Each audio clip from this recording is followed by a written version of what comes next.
What if I told you that something we now associate with private life and personal pleasure was once prescribed by doctors as a medical treatment, and not quietly or secretly, but openly in clinics by respected professionals? This sounds unbelievable today, but for decades it was completely normal. Stay with me, because this story isn't just strange, it reveals how misunderstanding women's emotions shaped medicine, psychology, and power in ways we still feel today. For much of history, women's emotional experiences were not fully understood or respected. Instead of listening, society often labeled women's feelings as problems that needed fixing. One of the most famous examples of this is the diagnosis of hysteria. Hysteria was considered a medical condition that explained everything doctors didn't understand about women. Anxiety, sadness, mood swings, stress, sexual desire, irritability, and even boredom were all blamed on it. If a woman didn't fit expectations, hysteria was the explanation. This video isn't about shock value. It's about understanding how emotional intelligence, power, and gender bias shaped medical practices. And it's about how those old beliefs still influence how emotions are treated today. The word hysteria comes from the Greek word hystera, which means uterus. Doctors believed women's emotions were controlled by their reproductive organs. If a woman felt distressed, it was assumed her body was the problem, not her environment or life experience. This belief lasted for centuries. Women who were overwhelmed, grieving, or frustrated were not asked what was wrong. They were told something was wrong with them. Doctors described hysteria as a buildup of nervous energy. Symptoms included nervousness, insomnia, irritability, sadness, and restlessness. In other words, normal human emotions. Rather than offering emotional support or social change, doctors offered treatment. And that treatment was something called pelvic massage. This was performed by doctors to relieve symptoms. The goal of this treatment was to trigger what doctors called a hysterical paroxysm. Today, we know this as orgasm. At the time, it was described as a medical release. Doctors believed this release calmed women's nervous systems, and for many women, the symptoms did temporarily improve, but no one questioned why. Performing these treatments by hand was time-consuming and physically tiring for doctors. Some reportedly found it boring or exhausting. This led to the invention of mechanical devices to make the process easier. That's where mechanical vibrators come in. They were originally designed as medical tools, not personal ones. They appeared in doctors' offices in the late 1800s. These devices were advertised as legitimate medical equipment.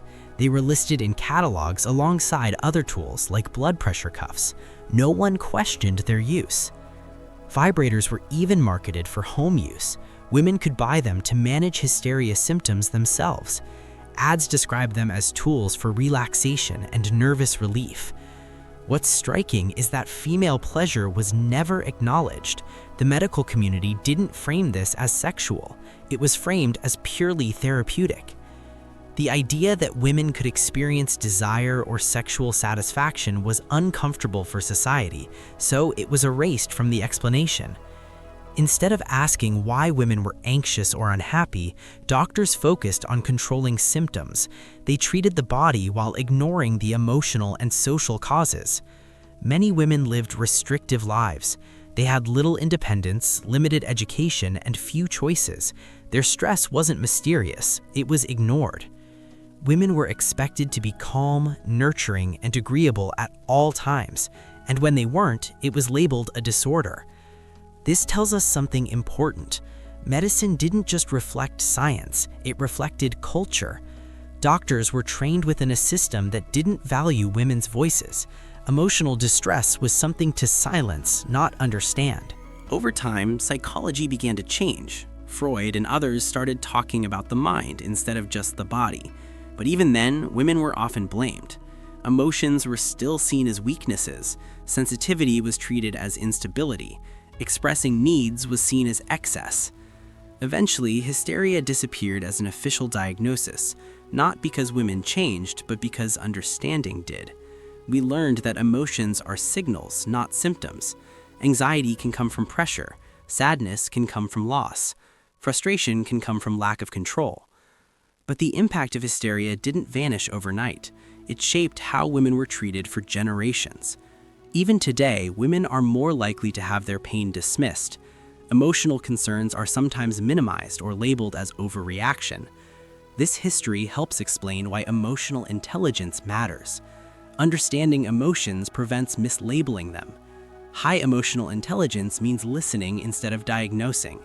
It means asking why instead of assuming something is wrong. Back then, women weren't allowed that space. Their experiences were medicalized instead of humanized. It's important to say this clearly. Doctors weren't necessarily evil. They worked within the beliefs of their time. But those beliefs caused harm, and harm doesn't require bad intentions. The real issue was lack of empathy and curiosity. Instead of learning from women, the system tried to control them. This story also shows how power shapes science. Those who define problems also define solutions. When one group controls the narrative, others lose their voice. The vibrator's origin isn't just a strange fact. It's a mirror into how society treated women's emotions. It shows what happens when emotional needs are ignored. It also shows how something natural can be misunderstood when shame and control get involved. As women gained more rights, education, and autonomy, the idea of hysteria faded. Emotional distress was finally seen as meaningful. Psychology moved toward therapy instead of suppression. Talking became treatment. Listening became healing. This shift changed everything. Emotions became something to explore, not eliminate. Women were finally allowed complexity. But echoes remain. The expectation to be calm, agreeable, and quiet still exists. When women speak up emotionally, they're labeled dramatic. When they set boundaries, they're seen as difficult. That's not hysteria by name, but it's the same pattern. Understanding this history helps us recognize emotional bias today. It helps us ask better questions. Are we listening or are we labeling? Are we supporting or are we silencing?